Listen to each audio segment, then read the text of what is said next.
powers can be explained. Some creatures can be understood. But tonight, we step into a place where science has no answers. A quiet pet area, where routine cases come and go, until a man walks in at 2 a.m., dragging something behind him. A dog that refuses to move. A patient that isn't quite alive, but isn't dead either. And as the long night stretches on, one thing becomes clear. Some things shouldn't be brought into the light. Before we begin, where are you listening from? The room, the dark, or somewhere you shouldn't be? Tell me in the comments. I work at a 24-hour petter, and we had a patient that wasn't an animal. The man walked in at 2 a.m., dragging something black behind him. The way it moved didn't sit right. Neither did he. The receptionists felt it immediately. The way he walked, stiff and uneven, like a scarecrow with one leg shorter than the other. He hid greasy blonde hair beneath a 10-gallon hat, spurs clicking as he moved. I watched the security footage later. His lips were white and thin, his teeth crooked, his mouth twisted into a half-smile, like he was seconds from laughter. He was dragging a massive black Rottweiler. The dog resisted, back paw sliding across the floor. Camera didn't pick up sound, but later, the two gals at reception told me what he said. He's acting possessed. They handed him intake forms. He hobbled back to a bench, and I watched through the lens as another client holding a cat carrier subtly slid a few seats away from him. I looked up his paperwork. The address led to some warehouse out in the scrublands, 3 states away. The name seemed fake too. Keaton. No records.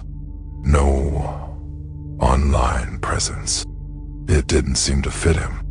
But the dog's name, Mutt. That was the only detail I believed. You might wonder why I checked. It's not standard protocol. I don't usually do this. But the events of the last few nights led me to my search. When he handed the paperwork back, he sat down again, dragging the dog with him like a sack of flour. He leaned against the wall, arms folded, eyes fixed ahead. He barely moved, like a corpse propped upright. His dog didn't move much either, just sat there, waiting. We see a lot of characters here, some genuinely kind folks too. But this man, something about him was wrong. I stepped into the lobby to bring him into an exam room. It took him a second to register me, like he was in a trance. And then the smell hit me. Stale cigarettes, gas fumes, and beneath that, something worse. A rotten, greasy stench that clung to the air. The dog sat still, vacant, a husk. It was like someone had lobotomized it. As it stood there, drool began dripping from its mouth, pooling on the floor. I introduced myself and got to work. So, what's going on with Mutt today? Keaton didn't answer right away. His eyes drifted to the ceiling, like he was watching something flutter above us. Oh, he just ain't acting right. He ain't been eating much. This is usually where clients start rambling. Some could go on for hours if you let them. But he was done, still staring at the ceiling through those dirty locks of hair. When I knelt to take the dog's heart rate, the second my fingers touched its skin, a wrongness crawled into me. That tingle before lightning strikes. That creeping dread when something awful is about to happen. The vitals were normal. the heart rate, breathing, but its skin was cold, and its temperature was 97 degrees, lower than we like.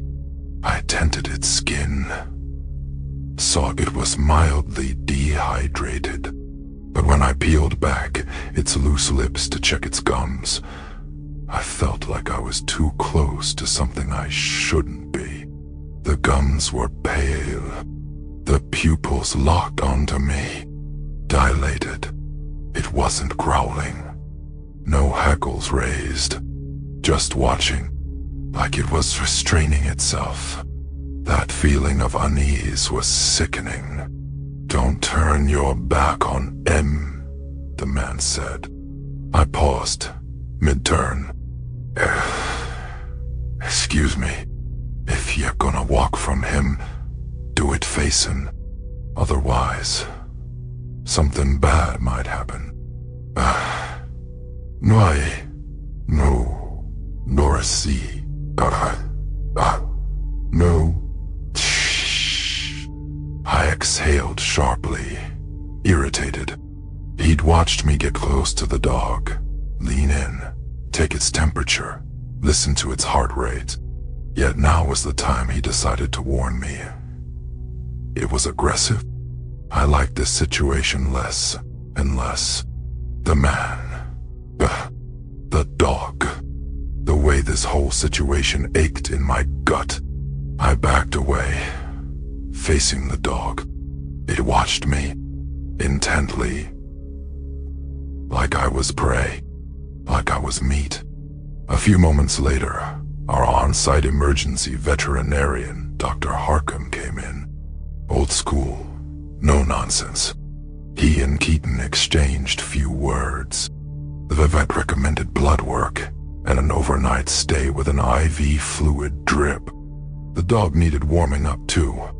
Keaton never lost that dumb smile, the half-cocked grin, like something was hilarious. But he nodded, accepted the treatment plan. We went to take the dog into the back treatment area. I slipped a muzzle on, of course, and that's when I noticed how the dog refused to walk. The owner had dragged it behind him earlier, but now it wasn't lethargic. I could see in its eyes. It was choosing not to move.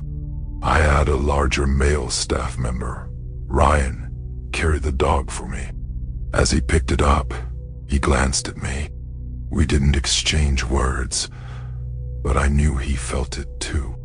Not just the dog, the air.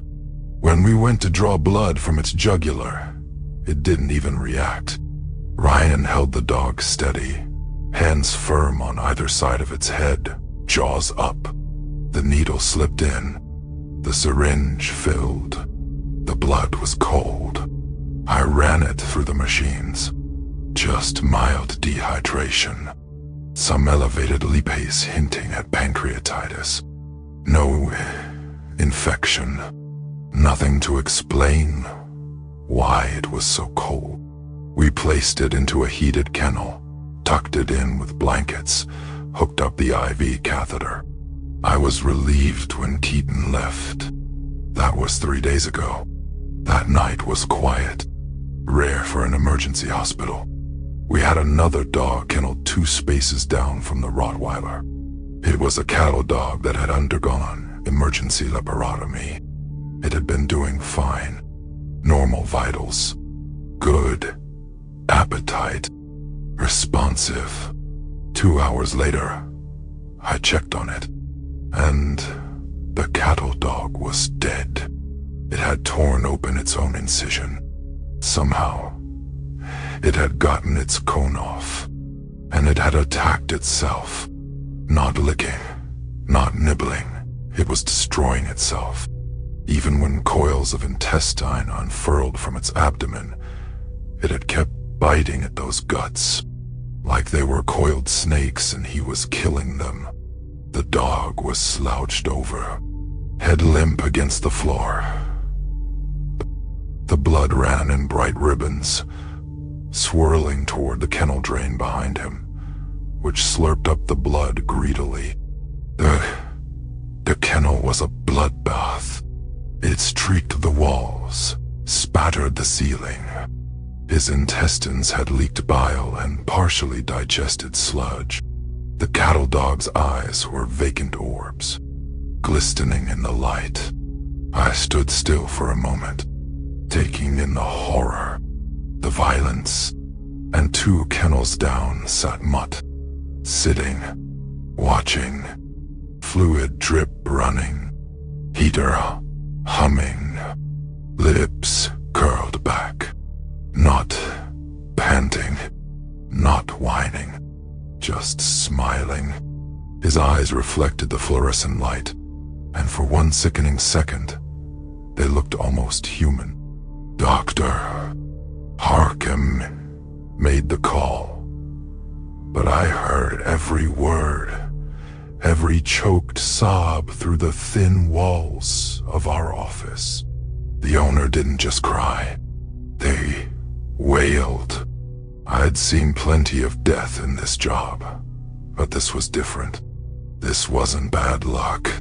Something else had its hands in this. The mood in the hospital shifted. In all my years, I'd never seen a dog unzip itself like a gym bag and spill out its intestines. Each time we walked past Mutt's kennel, his head turned slowly to follow. Each bloody towel, each mop bucket.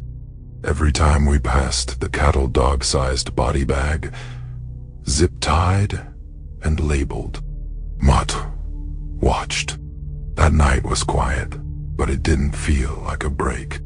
It felt like I was watching thunderheads forming in the distance, the promise of something worse to come. At some point, hours after the cattle dog's death, I heard the steady beeping of a monitor from the kennel ward. It was the IV pump hooked up to Mutt. I didn't want to go over there, but I did. I brought Ryan. We slipped the muzzle over Mutt's head easily, too easily. He didn't resist, didn't flinch, just let it happen. His eyes followed the movement of our hands as we buckled it snugly behind his head. Only his eyes moved. 2 dark orbs, watching, digesting. The dog had kinked the IV line beneath its paw. We moved it aside, smoothed it out. That should have been it. A simple fix. But as we turned to leave, the light above his kennel flickered. At first, just a slight flicker, barely noticeable. Then it sputtered, dimmed, and cut out completely. The kennel dropped into shadow. Ryan and I froze.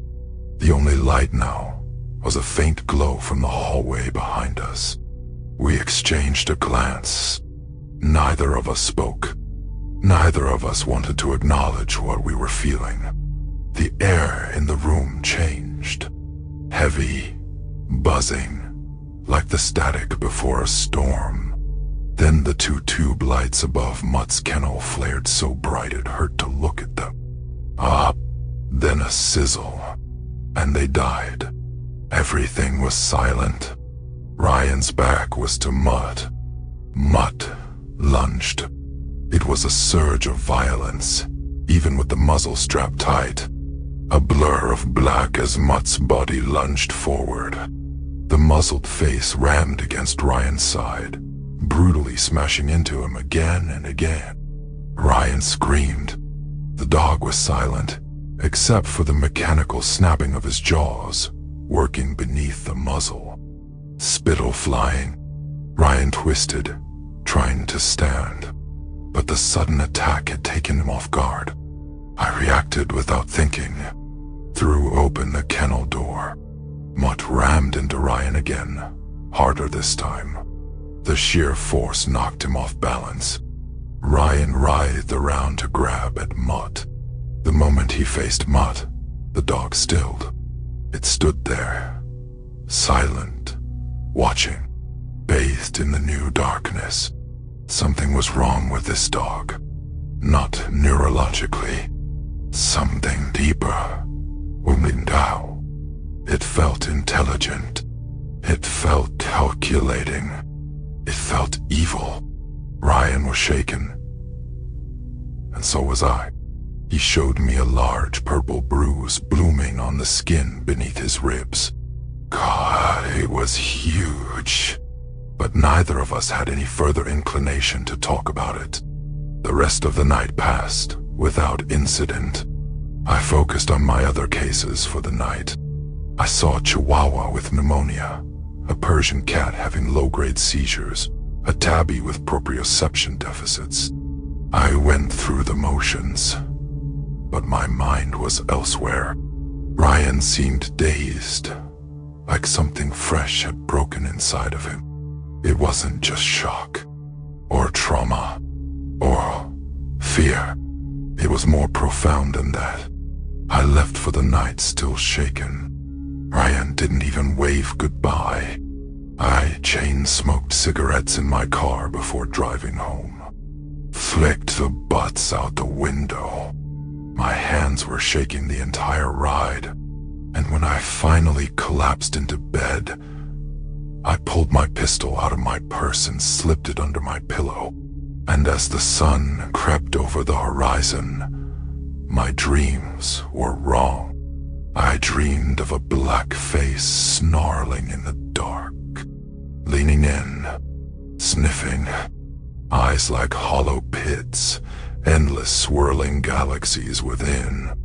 I felt the faraway sting of teeth sinking into my flesh.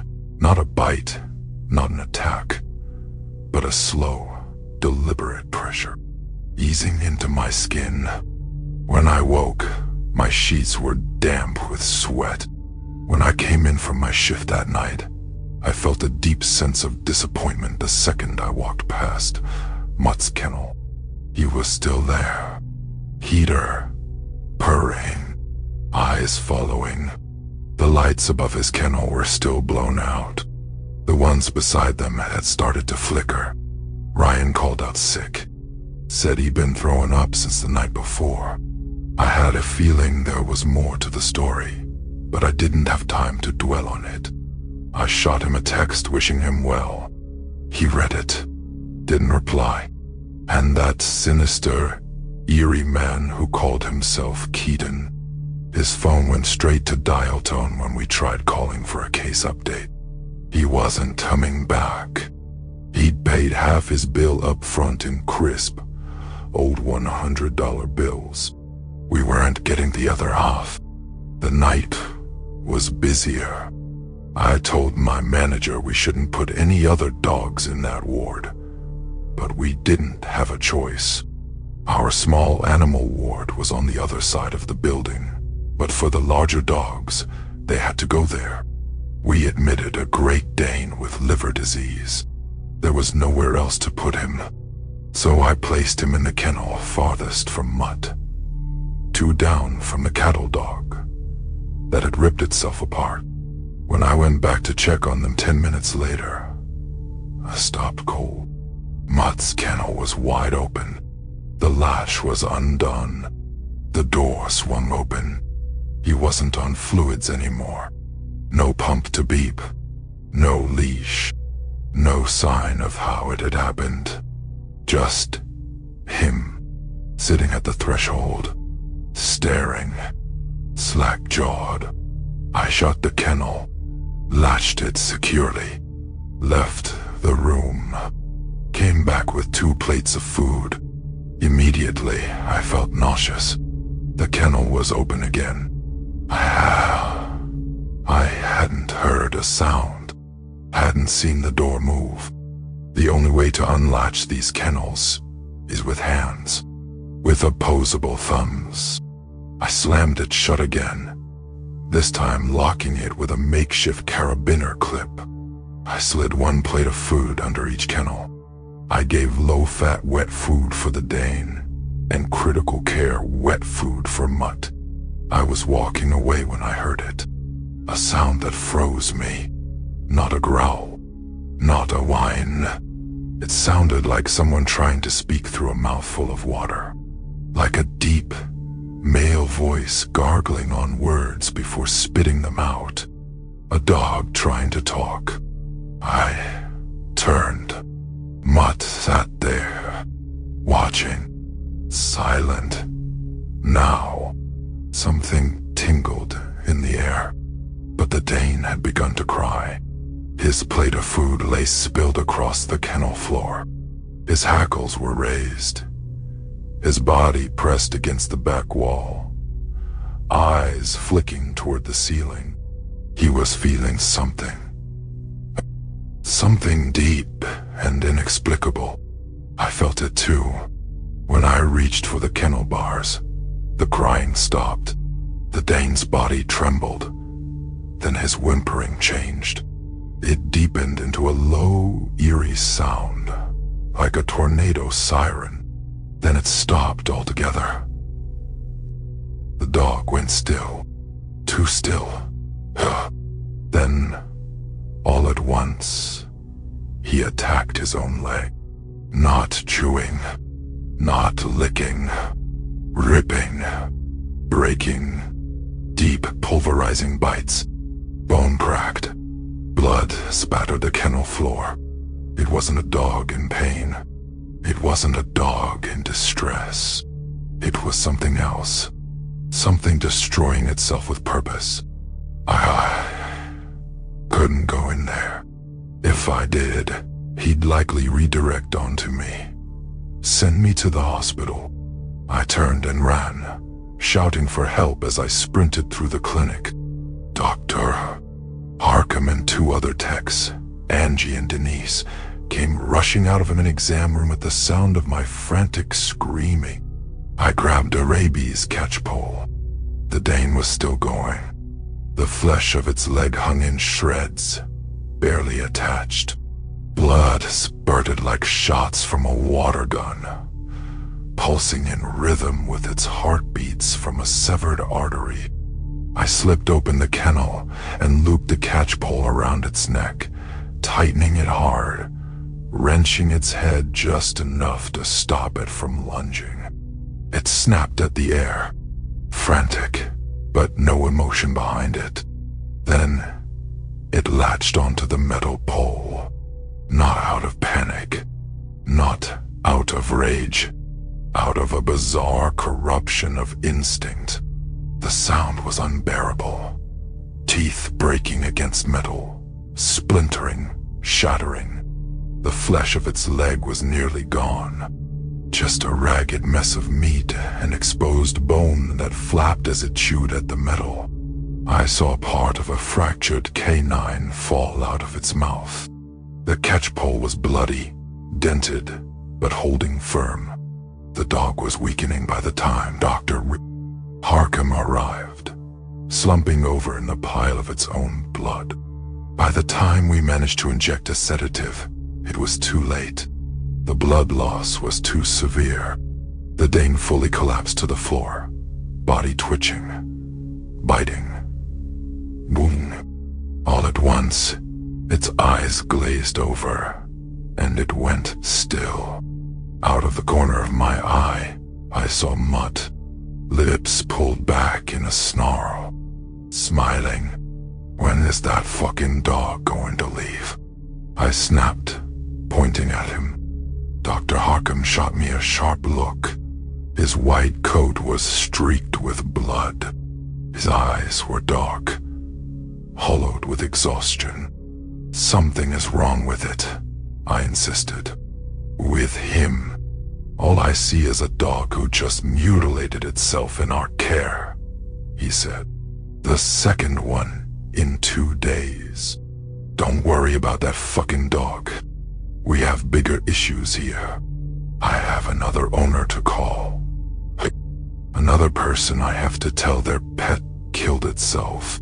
Under my watch.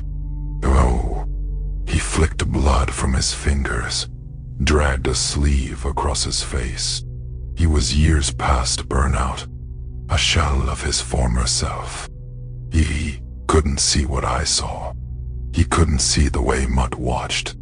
The way his eyes lingered over the carnage pooling beneath my feet, like he was enjoying it. "Doctor," Harkham sighed, rubbing a hand down his face. "We tried calling that creepy bastard again. Numbers out of service. He ditched the dog on us. That meant we had to rehome it. It could take weeks. I couldn't take weeks with him. None of us could. And as I looked into Angie's eyes, I knew she felt the same." The hospital settled into an uneasy silence. The night shift pressed on. But something had shifted. We were all exhausted, hollowed out by what we'd seen. The cattle dog, the Great Dane, the blood. Mutt still sat in his kennel, untouched food at his feet, heater humming, watching. 2 more lights flickered out while I cleaned. I mopped blood from the floors, the thick iron scent clinging to my skin. The towels we used to soak up the mess were soaked through, a deep, ugly red. And through it all, Mutt never looked away. I told myself I'd figure something out, that I just needed time. But time wasn't on my side. I was dumping a load of bloody towels into the laundry bin when I heard it. "Alia, sin, pan, Sawen." I dropped everything. A voice, thick and wet, slurred in a way no dog's throat was built to produce. It wasn't a bark. It wasn't a growl. It was trying to speak. And what came out wasn't just a sound. It was a name. My name. Allison. I turned, stomach lurching. Mutt was sitting in his kennel, still, muzzle slack, drool pooling on the blanket beneath him. His pupils swallowed the light. I couldn't move. My brain was trying to rationalize it, trying to shove what I'd just heard into a box of normalcy. Maybe I'd misheard. Maybe it was the pipes, or a monitor, or... Then the smell hit me. Rot. Dogging. Not just the smell of the hospital, not just the faint antiseptic and animal musk that always clung to the air. This was meat left in the sink for weeks. This was something dead wedged into the cracks of the world. And I realized then, the smell I'd caught when Keaton first walked into the lobby, that greasy, putrid stench. It hadn't been him. It had been the dog. I ran. I grabbed the blankets off the floor, shoved them into the laundry bin, and bolted. My hands shook as I crammed the lid shut. My pulse was a hammer in my ears. Don't turn your back on it. The memory of Keaton's words crawled down my spine like a cold hand. He's acting possessed. I knew what Mutt had tried to do to Ryan. I knew what he wanted to do to me. And now I knew I wasn't waiting for him to act. I was going to kill him. I kept my head down the rest of the shift, biding my time. My mind wasn't on the cases I took. I worked on autopilot. I went through the motions. But my body was moving without me. And when I got a moment alone, I pulled up 20 ml of pentobarbital sodium and phenytoin sodium solution. Ithazole, the sparkling pink liquid we use to put animals down. I took enough to kill a dog twice Mutt's size. There'd be a discrepancy in the controlled substance log, but I could smooth it out over the next few weeks. A couple of slightly higher doses on euthanasia cases, logged with enough time between them, and no one would notice. I locked the cabinet, slid the syringe into my pocket. I was committing a crime, breaking deals. I could lose my license, my career, even end up in jail. But deep in my bones, I knew one thing. That thing in the kennel, whatever it was, it needed to die. The next morning, when I arrived for my shift, the hospital was heavy with grief. Everyone was crying. Ryan was dead. He'd taken his own life in his trailer sometime after leaving work. No details. No explanation. Just gone. The police had come by to inform us. They didn't stay long. Didn't need to. I knew then. It cemented in my mind what had to be done. I don't know how, but I knew. I didn't wait. I worked through the grief, through the horror, pushing it all into a place I'd deal with later. I waited for the right moment, a lull between shift changes, when staffing was light. I approached Mutt's kennel. His head was cocked, eyes tracking me. He looked almost expectant. I opened the kennel door and slid the muzzle over his face quickly. My hands moved with a sharpness I hadn't felt before. I yanked the straps too tight. My pulse was steady. I leaned out of the room, peered around the corner. No one coming. I held Mutt's paw, feeling for the vein, my other hand already slipping the needle beneath the skin. The syringe in my palm felt hot. I pushed the plunger. It was difficult. So much volume to inject. But I pushed it all. Every last drop. Normally, when an animal is euthanized, it happens fast. They slump. Their eyes stay open. Their bodies give up. Mutt didn't move. I could have killed a human with this much euthasol, but he just sat there. I stared at him, heart pounding, my breath coming sharp. They usually pass away before the syringe is empty. Their bodies relax. Their eyes go distant. The tension of life slipping from them like a sigh. Mutt's body stayed rigid, his breath steady. The drug should have shut him down immediately, but his muscles held. His head remained lifted, eyes locked onto mine. A chill crawled up my spine. This dog should be dead. Then the hallway lights flickered. One by one, the bulbs sizzled out, plunging the kennel ward into darkness. The air thickened, heavy with the weight of something unseen. The heater stopped.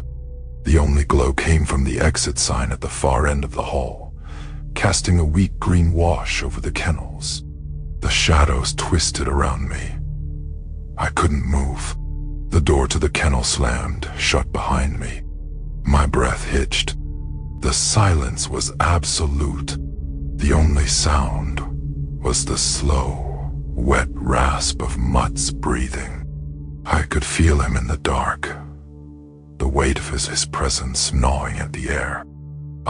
Sin. The voice came from the kennel, thick, gurgling, wrong. A sound like a dog learning to speak, like a throat filled with gravel, trying to shape words. The vowels stretched, dripping with something slick and inhuman. My stomach lurched. I reached for the latch, fingers fumbling, but my hands were slick with sweat. My breathing was too loud. The darkness pressed in. The rot smell thickened, crawling up my throat. Then I felt it. A cold, dead hand closed around my ankle. I choked on a scream. My body jolted as something gripped me, nails pressing into my skin, curling against the fabric of my scrubs. The air turned electric, static snapping against my skin. I turned and ran. The door gave way beneath my shoulder, and I burst into the hallway, feet pounding against the tile. Behind me, I heard the kennel door smash open, the sound of paws, heavy and fast, hitting the ground. He was coming. I sprinted blindly through the dark, my shoulder slamming into the wall as I searched for the door handle. My fingers scraped smooth wood. No knob, no latch, just cold, endless surface. Paws pounded closer. No growling. And now, no snarling. No warning. Just movement. A silent freight train, barreling toward me. I spun, pressing my back against the door.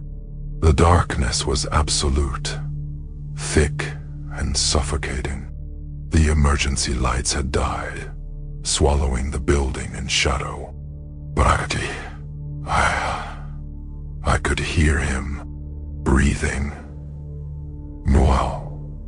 Tight, slow, wet, and thick, with something I couldn't name.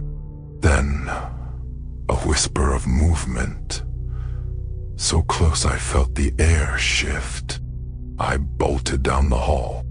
No thought, no plan, just instinct. My body moved. I reached my locker, yanked it open, hands scrambling for my purse. The air behind me shifted. A weight, a presence. I felt it before I saw it. A void, yawning open. My fingers closed around cold metal. The grip of my handgun. I turned, raised the barrel, and fired. The first shot lit up the hall like a camera flash. In that brief flicker, I saw him, that snarling grin. The second shot. The third. His body jerked, but he didn't fall. His lips were still curled back in that awful rictus. The sixth and final shot hit its mark.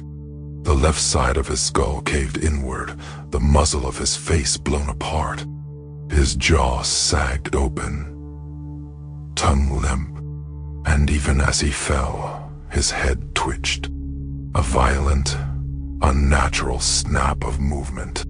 A thick, wet pop echoed down the hall. He swayed. Then, finally, he dropped. I stood there, gun trembling in my hands, ears ringing. The darkness still pulsed around me, thick and heavy, pressing in from all sides. Then, footsteps, shouts, voices. Someone grabbed my arm, yanking me back. The lights flickered, buzzed, then flared back to life. And for the first time, I saw what I had done. One shot had buried itself in the tile. The rest had hit him. Mutt lay on his side, his head a ruin of blood and bone. His chest rose once, twice. Then he went still. The bite muzzle was missing. He must have pulled it off somewhere during the chase. I didn't move. The hospital swarmed with people. Cops were called. Questions were asked. I barely registered any of it. They took me into the back office, my hands still shaking, my ears still filled with phantom echoes. I knew what I had to say. I knew how to frame it. Self-defense. I played the part well. The police let me go. Mutt was wrapped, bagged, stuffed in our freezer, waiting for cremation. I took time off work, spent days in silence, trying to erase the memory of that voice. It didn't work. The morning I was supposed to return for my shift, I got a phone call. Blocked number. I answered. Slow, shaky breathing filled the line. Then he began to laugh. Low, drawling, thick with something I couldn't name. A mouthful of tobacco chew. Or blood. You shouldn't have killed it, little lady. Keaton. His voice slithered through the speaker, curling like a snake around my spine. His laughter built, rising, filling the silence. You've just gone and made things so much worse. And as the laughing turned into hollering, the line clicked dead.